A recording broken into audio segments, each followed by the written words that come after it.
E aí galera, tudo bem com vocês? Acredito que não, né? Mas vamos aí para mais um giro de notícias sobre o Cruzeiro, com questões importantes que têm movimentado o ambiente do nosso clube. Meu nome é Emerson Araújo, esse é o canal 6x1 e desde o início eu peço para você deixar o like no vídeo, se inscrever no canal caso ainda não seja inscrito e usar os comentários para opinar sobre cada um dos temas. E vamos começar com uma notícia triste que ninguém gostaria de trazer. O Pablito, um grande cruzeirense integrante do canal Somos Gigantes, faleceu nessa terça-feira. Ele estava internado há quase 20 dias por causa da Covid e não resistiu. Não resta muito a não ser desejar toda a força do mundo aí pros familiares, né, pros amigos próximos também, pro filho dele, né, o filho pequeno que o Pablito tem. É um dia muito triste, cara. O Pablito, um grande cruzeirense, sempre se dedicou muito ao clube, a torcida do Cruzeiro também. Eu nem cheguei a conhecer pessoalmente o Pablito, né, a gente participou junto de algumas lives aí, conversou eventualmente pelo telefone, mas nem chegamos a nos conhecer. Ele tinha me convidado para fazer o quadro lá com ele, né, mas por causa da pandemia não foi possível. Enfim, é um dia muito triste. Por favor, se você estiver querendo fazer algum comentário de cunho político aí, não faz, não nega a doença, não duvida da ciência, gente. Pelo amor de Deus, tá? Vamos tomar o nosso cuidado aí. Quem puder ficar em casa, fique, né? Só saia realmente para aquilo que for necessário. É uma terça-feira muito triste para todo mundo, que a memória dele seja sempre lembrada aí, que o Cruzeiro traga algumas alegrias, né? Porque definitivamente o Pablito se foi num momento muito triste da nossa vida em geral, numa pandemia que a gente está vivendo há mais de um ano, e o Cruzeiro também vivendo essa fase complicada aí.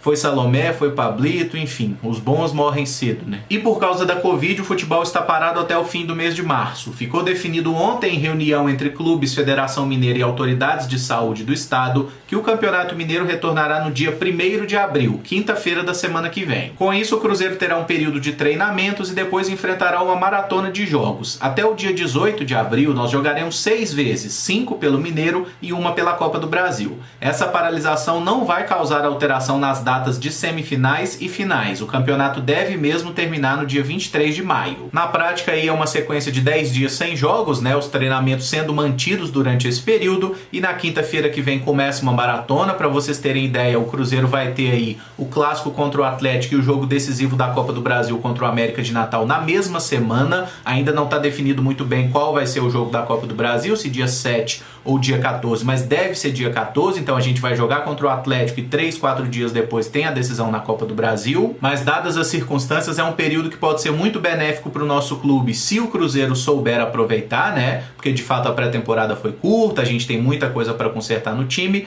Tomara que o Felipe Conceição consiga, mas não adianta nada ficar 10 dias treinando e voltar com Alan Ruschel e Jadson como soluções para o meio campo, né? Que o Felipe consiga acertar o time e a gente recupere os indícios dos primeiros jogos, né? Porque nas primeiras partidas o Cruzeiro estava atacando bastante, criando e tudo mais, tinha dificuldades, mas tinha bons indícios, e nas últimas 3 partidas isso se perdeu. A gente parece ter retornado àquele futebol da temporada passada, que é tudo que a gente não pode querer, né? Um futebol ruim, um futebol que não ganha e um futebol que mata todo mundo de raiva. Após o jogo de domingo, vazou durante a entrevista do volante Juninho do América uma bronca do goleiro Fábio no vestiário do Cruzeiro. O que foi possível identificar é a frase "Tu é jogador do Cruzeiro, ô baralho!" E algumas pessoas questionaram se não está havendo uma crise no elenco. Se está havendo algum problema interno ali no grupo do Cruzeiro, realmente não tem como a gente saber, tá? Mas por esse episódio especificamente, o Fábio cobrando, gritando jogadores, falando palavrão e tudo mais, isso é coisa muito natural do futebol, isso aí não significa nada, tá? Inclusive eu acho que a gente deveria se preocupar se tivesse entrado todo mundo no vestiário e fosse para casa feliz como se nada tivesse acontecido, porque depois de um jogo como aquele, todo mundo tinha que estar indignado. Mas no futebol é assim mesmo, gente, jogador não pede nada por favor não, tá? É na ignorância, é no palavrão, isso aí é muito comum nesse ambiente, então não há motivo pra gente se preocupar, pelo menos quanto a isso, na minha opinião, tá? E o Fábio, como é o jogador mais longevo, né, o cara mais antigo desse elenco, ele tem sim a obrigação de brigar, de cobrar os jogadores, de exigir um pouco mais, assim como outros atletas também precisam, né? O Cruzeiro precisa ter lideranças, não só para cobrar os outros, mas lideranças técnicas também, né, para chamar a responsabilidade, assumir o jogo, querer jogar bola, e eu acho que isso tá faltando, né? Foi uma das coisas que faltou nesse jogo de domingo, porque faltou tudo, né? Faltou uma escalação boa, faltou uma arbitragem correta, faltou postura de alguns jogadores do Cruzeiro também, que pareciam não ter ali aquela vontade vontade ideal, e todo mundo sabe, o elenco do Cruzeiro ele é limitado, ele tem dificuldade, não tem nenhum craque.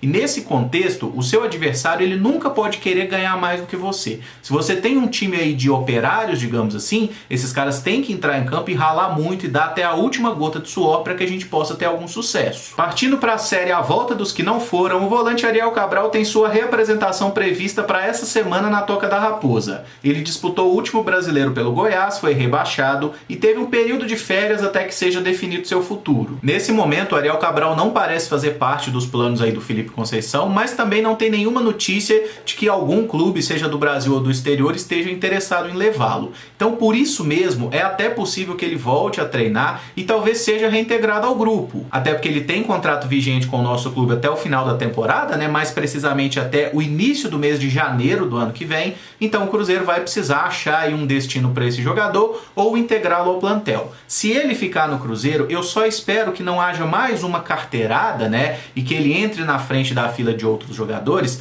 primeiramente porque há muito tempo que ele não joga bem. E porque tem caras aí como Marco Antônio e como Nonoca que estão treinando com o grupo e até agora não tiveram um minuto sequer na temporada. Mas a minha torcida mesmo é para que o Ariel Cabral arrume outro clube, né? Que o empresário dele haja rápido aí, para que ele vá para outro lugar, porque entendo que o ciclo dele no Cruzeiro já terminou e não é de agora, né? Já tem aí pelo menos uns 2 anos que o Ariel deveria ter ido para outro clube, mas a diretoria teve a brilhante ideia de renovar o contrato dele algumas vezes nos últimos anos, né? Coisa que realmente é muito difícil da gente entender, mas tomara que cheguem a um acordo, que o Ariel ache outro clube, que seja feliz, porque em algum momento ele foi sim um jogador útil, ele ajudou o Cruzeiro, não à toa ele é o estrangeiro que mais jogou com a nossa camisa ao lado do próprio Arrascaeta, né? Eles estão empatados aí, é um cara que já teve bons momentos, mas hoje, se a gente insistir e tentar mais uma vez com o Ariel Cabral, eu acho que só vai aumentar a antipatia que já existe da torcida com ele, que não é pequena, e a gente vai acabar esquecendo daqueles bons momentos que teve. O Ariel nos ajudou bastante, por exemplo, nas 2 conquistas de Copa do Brasil,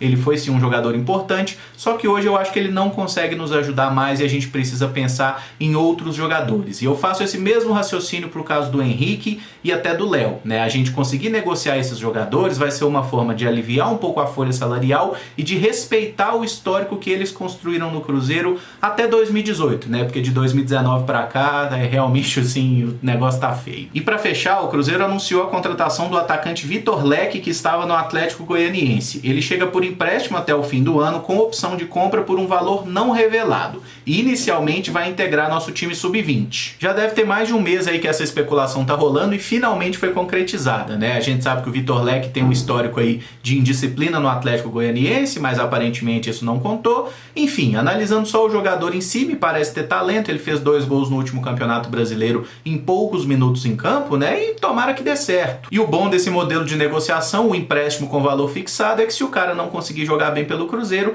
dá o fim do ano, ele volta pro clube de origem, a gente não vai perder dinheiro, né? Cada um segue seu rumo, né? O risco desse tipo de negociação é muito baixa. Mas tomara que o Vitor Leque jogue bem, o Cruzeiro compre ele no final e ele se torne aí um grande jogador com a nossa camisa, porque a gente tá precisando. E esse vídeo bem baixo astral fica por aqui. Se você gostou, eu peço que deixe o like, se inscreva no canal caso ainda não seja inscrito e use os comentários para opinar sobre cada um dos temas abordados. Muito obrigado por acompanhar, um abraço e até o próximo vídeo. Valeu!